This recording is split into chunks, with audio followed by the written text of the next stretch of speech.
दोस्तों आपने ब्लॉकचेन का नाम जरूर सुना होगा। बेसिकली सबसे पहले ब्लॉकचेन नाम जब दिमाग में आता है ना, तो हमको समझ में आता है कि क्रिप्टो की ट्रांसफर कैसे होती है। इसका जो बैकग्राउंड पूरा प्रोसेस है, इसको पूरा ब्लॉकचेन के नाम से हम लोग जानते हैं कि सारे लेजर्स में एंट्री होती है, ब्लॉक बाय ब्लॉक चेन बनती चलती है। वैसे अगर आपको नहीं पता तो मैंने एक डिटेल वीडियो पहले कुछ 1-1.5 साल पहले बनाई थी, जरूर जाके देख लेना, आपको पूरा कॉन्सेप्ट क्लियर हो जाएगा। तो आपको क्या होगा, इस वाली वीडियो में ना और ज्यादा रेलेवेंसी समझ में आएगी। इस वीडियो के अंदर हम टेलीकॉम के अंदर कैसे ब्लॉकचेन्स का यूसेज हो सकता है, क्या क्या प्रॉब्लम्स आती हैं, कौन कौन से उनके सॉल्यूशंस निकल सकते हैं। तो अब ना कुछ इंटरेस्टिंग से ऐसे यूज केसेस के बारे में बात करते हैं जहां पे टेलको रिलेटेड सर्विसेज के अंदर अगर ब्लॉकचेन लग जाए तो हमारी लाइफ काफी ज्यादा आसान हो सकती है, टेलको कंपनीज को भी फायदा होगा एंड एक नया एक्सपीरियंस देखने को मिलेगा हमारी पूरी इस जनरेशन को। सबसे पहले माइक्रो पेमेंट्स के बारे में बात करते हैं। माइक्रो पेमेंट्स एज इफ आप समझ लो आपको एक ओटीटी पैक का रिचार्ज करना है,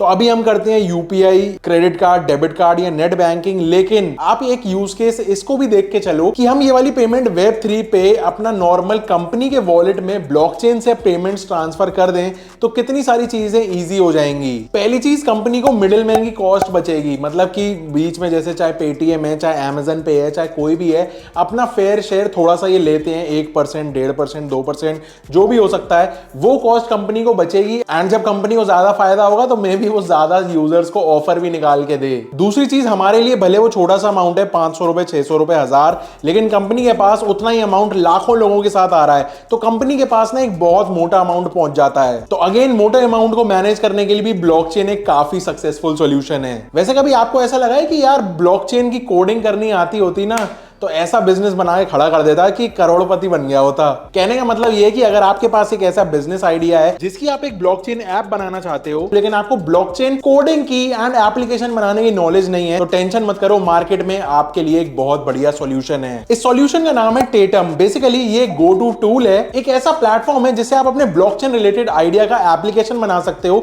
उसको टेस्ट आउट करके डिप्लॉय भी कर सकते हो। यहाँ पे पहले से 1 लाख से ज्यादा प्रोजेक्ट चल रहे हैं एंड आपके आइडिया को सपोर्ट करने के लिए जैसा जैसा आपको कोड चाहिए होगा यहां पे सब मिल जाएगा। टेटम ना बेसिकली डेवलपर्स के लिए भी काफी यूजफुल है, क्योंकि यहां पे आप अपने प्रोजेक्ट को 60+ सपोर्टेड ब्लॉकचेन्स के ऊपर डिप्लॉय कर सकते हो। फॉर एग्जांपल एनएफटीज मिंट करनी हो, वर्चुअल वॉलेट्स क्रिएट करने हो, गैस फीस इशू करनी हो, या फिर ऐसे काफी सारे फंक्शनैलिटीज आपको प्री बिल्ट मिल जाएंगी। अगर आपको अपनी एप्लीकेशन में लगानी हो, आप सिंपली यहां से ऐड करा सकते हो। टेटम पे आप 1 click sign in sign up कर सकते हो अपने फेसबुक, जीमेल या लिंक्डइन अकाउंट से। And unlimited API calls and community support के भी प्राइसिंग प्लान्स काफी सिंपल है विद नो हिडन चार्जेस। सबसे मजे की बात, टेटम पे आप अपने ऐप की डेवलपमेंट फ्री में स्टार्ट कर सकते हो एंड तभी पे कर सकते हो जब आपका थ्रूपुट हाई हो, या आप अपना ब्लॉकचेन क्रिप्टो की जगह अपने टेटम क्रेडिट्स में पे करना चाहो। As a developer you do not have to call their API directly, you can leverage their JS और सी हैश एसडीके इंस्टेड। अगर आप एक बड़े ऑर्गेनाइजेशन को बिलोंग करते हो तो आप एक कस्टमाइज्ड प्लान भी अपने लिए बनवा सकते हो with unlimited API calls. Cherry on the top, यहाँ पे एनएफटी एक्सप्रेस में एक एनएफटी 8 मल्टीपल ब्लॉकचेन्स के ऊपर मिंट कर सकते हो। सारी की सारी जो गैस फीस है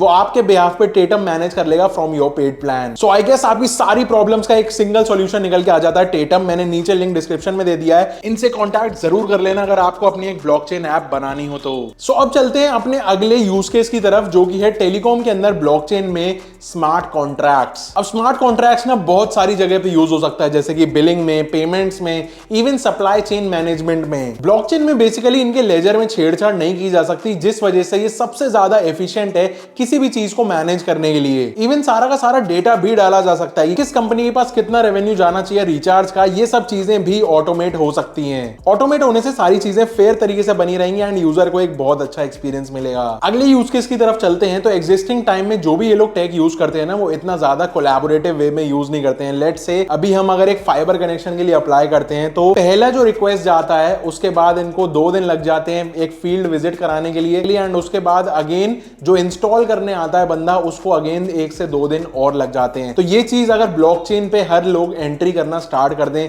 तो बहुत ज्यादा फास्ट हो जाएगी चीजें, एंड हो सकता है कि same day with in a couple of hours, जो कि अभी भी हो तो जाता है लेकिन बहुत ही लिमिटेड नंबर ऑफ केसेस में, ये ब्लॉकचेन पे अगर आ जाए तो काफी ज्यादा सिस्टम फास्ट एंड एफिशिएंट हो जाएगा। ब्लॉकचेन का एक और काफी इंटरेस्टिंग यूज केस अपने इस वाले इकोसिस्टम में है अनयूटिलाइज्ड डेटा को यूज करना फॉर मनी। बेसिकली आज के सिनेरियो में होता क्या है, हमको 1.5 GB या 2 GB या 3 GB पर डे वाले डेटा पैक्स ऑफर किए जाते हैं कंपनी से, जिसमें से मोस्टली लोगों के साथ क्या होता है कि 2 GB पर डे मुझे मिलता है, लेकिन मैं उसमें से हार्डली 200 या 300 MB यूज कर पाता हूं। बाकी का 1.5-2 GB एब्सोल्युटली वेस्ट जाता है। क्यों? क्योंकि मेरा पूरा यूसेज निकल जाता है वाईफाई से जो मेरे ऑफिस एंड घर पे लगा हुआ है।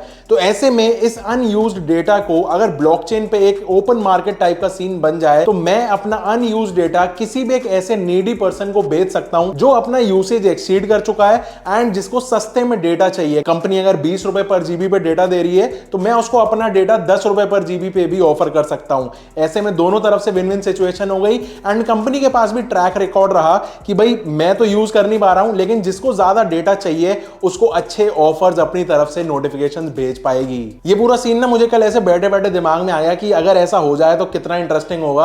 आपको क्या लगता है अगर ऐसे ओपन मार्केट बन जाए, लोग अपना बचा हुआ डेटा एक दूसरे को ट्रांसफर कर पाए, तो क्या कंपनी इसको होने देगी या फिर बीच में कोई ना कोई रोड़ा डाल देगी? क्या लगता है आप मुझे नीचे कमेंट करके जरूर बताना। एक और काफी इंटरेस्टिंग यूज केस है यहाँ पे MNP। अब MNP में पहले 7 दिन लगते थे, आज की डेट में 2 दिन लगते हैं। लेकिन अगर यहाँ पे इसको ब्लॉकचेन के ऊपर इंप्लीमेंट कर दिया जाए तो ये जो पूरी ट्रांजैक्शन है MNP की, ये पूरी रिड्यूस होके विद इन कुछ सेकंड्स के ऊपर आ सकती है। बड़ा सिंपल है, बस एक स्मार्ट कॉन्ट्रैक्ट कंपनीज को आपसी में काम करके एक ब्लॉकचेन के ऊपर काम करना पड़ेगा, जिसमें वहां पे एक स्मार्ट कॉन्ट्रैक्ट डिप्लॉय कर दें जिसमें वेरियस कंडीशंस डली हो, जस्ट लाइक कि भाई नए वाले ऑपरेटर के पास KYC पहुंच गई है, पुराने वाले ऑपरेटर के ड्यूज क्लियर है एंड सो ऑन। अगर उनको कोई और कंडीशन डालनी हो तो इस तरीके की डाल दे। जैसे ही सारी कंडीशंस मीट हो जाएंगी, ऑटोमेटिकली पुरानी सिम बंद एंड नई सिम चालू विद इन कुछ सेकंड्स या 1 से 2 मिनट के अंदर ये पूरी ट्रांजैक्शन कंप्लीट हो जाएगी। क्या लगता है आपको? है ना इंटरेस्टिंग यूज केस? आगे बढ़ते हैं। तो मेरा जो बैचमेट था पुराना, उसको मैंने जब कॉल किया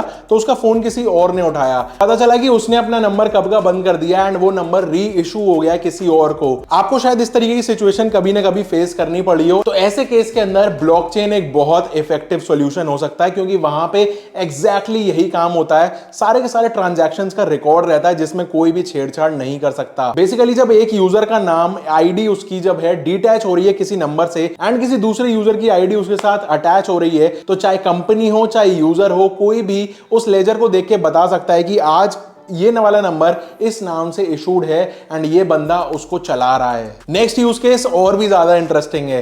बेसिकली फोन की चोरी इंडिया में मतलब ऐसे है जैसे नॉर्मल मतलब खाना पीना ही तो होता है, हो गया क्या दिक्कत है। लेकिन यहाँ पे इन्फोसिस जैसी कंपनी ने ये चीज आउट करी है कि ब्लॉकचेन में अगर कंपनीज ढंग से कोलैबोरेटिव वे में वर्क करें तो जितने भी फोन्स के सीरियल नंबर्स होते हैं या फिर सिम के जो नंबर्स होते हैं उनको अगर वो लिंक कर दें ब्लॉकचेन पे यूजर्स की आईडी के साथ, तो ऐसे में वो इंस्टेंटली कभी भी किसी भी फोन को ट्रैक कर सकते हैं, भले कोई दूसरी सिम उसके अंदर लगी हो, भले वो बिना सिम के वाईफाई से कनेक्टेड हो या फिर कैसे भी। यही नहीं, इवन वो बाकी की सारी कनेक्टेड एप्स को भी मैसेज भेज सकते हैं। Let's say WhatsApp, Facebook, Instagram, सब कंपनीज के पास ये मैसेज चला जाएगा हमारे कैरियर ऑपरेटर की तरफ से कि भाई ये वाला जो फोन है ये चोरी हो चुका है, इसको कोई भी कंपनी अपनी सर्विस एक्सेस ना करने दे। तो ऐसे में किसका फायदा हुआ? किसी का भी नहीं, क्योंकि वो फोन अब कोई खरीदेगा ही नहीं। चोर ने चोरी तो कर लिया लेकिन उसको वो बेच नहीं पाएगा। डेफिनेटली 100% सॉल्यूशन नहीं है, लेकिन ट्रैक कर सकते हैं, वो एक काफी अच्छी चीज है। फाइनली आज का लास्ट यूज केस है फ्रॉड्स। बेसिकली फ्रॉड जो है ना वो टेल्को सेक्टर्स में एक बहुत बड़ा रोल प्ले करता है। डेलॉयट की रिपोर्ट से पूरी इंडस्ट्री में $40 बिलियन तक का लॉस हो जाता है सिर्फ फ्रॉड्स की वजह से। अब फ्रॉड्स काफी सारी तरीके के हो सकते हैं, यूजर ओरिएंटेड या फिर कंपनीज के इंटर वर्किंग के हिसाब से, एक ही आधार कार्ड पे मल्टीपल सिम कार्ड इशू हो जाना, या फिर कंपनीज जब आपस में डील करती हैं तो पेमेंट की जो टाइमलाइन है वो कई बार कंफ्यूजन हो जाती है, जिस वजह से केस वेस होने स्टार्ट हो जाते हैं एक दूसरे के ऊपर। एंड जब ये चीजें कॉन्ट्रैक्ट पे हो जाएंगी, स्मार्ट कॉन्ट्रैक्ट पे हो जाएंगी, ब्लॉकचेन पे सिंगल ट्रांसपेरेंट वर्जन हो जाएगा, तो वहां पे इस तरीके की कोई भी दिक्कतें आपसी में नहीं होंगी एंड इवेंचुअली एक अच्छा इकोसिस्टम बनेगा आगे चल के टेल्को इंडस्ट्री का। फाइनली अभी तक ऐसा कुछ नहीं है कि कोई भी ऑपरेटर ब्लॉकचेन को समझ नहीं रहा है या फिर कर नहीं रहा है। इनफैक्ट एयरटेल ने रिसेंटली सिंगापुर बेस्ड एक्लिस नाम की कंपनी को एक्वायर किया, मेजर स्टेक्स उसके अंदर, जहां पे वो Airtel ads, Wink Music and Airtel Xtreme के बिजनेस के अंदर ब्लॉकचेन का यूज करके उसको स्केल अप करने में लगे हुए हैं। इवन वोडाफोन भी ग्लोबल लेवल पे IBM के साथ टाई अप कर रहा है, जहां पे IBM एक सिंगल ब्लॉकचेन के ऊपर मल्टीपल टेलकोस को ऑनबोर्ड कर रहा है एंड वहां पे सप्लायर मैन्युफैक्चरर को आपसी में इंटीग्रेट करवा रहा है कि भाई किसी को कोई भी सप्लाईज चाहिए हो तो उस ब्लॉकचेन के मदद से काफी ज्यादा इजी एंड सिंपल हो जा रही हैं चीजें। तो ये कुछ था आज का इस पूरा ब्लॉकचेन इन टेलकोस के ऊपर जो सारे यूज केसेस मैंने डिस्कवर करे, मैंने यहां पे आपके सामने प्रेजेंट करे। अच्छे लगे हो, कौन सा सबसे बेस्ट लगा नीचे मुझे कमेंट करके करके जरूर बता सकते हो। एंड अपनी ब्लॉकचेन ऐप अगर हो तो टेटम को मत भूलना, लिंक डिस्क्रिप्शन में दे दिया है। एंड ये वाली वीडियो पसंद आई हो तो लाइक कर देना, सब्सक्राइब कर देना चैनल को। I will see you in the next one, till then stay safe, stay sarcastic, see ya।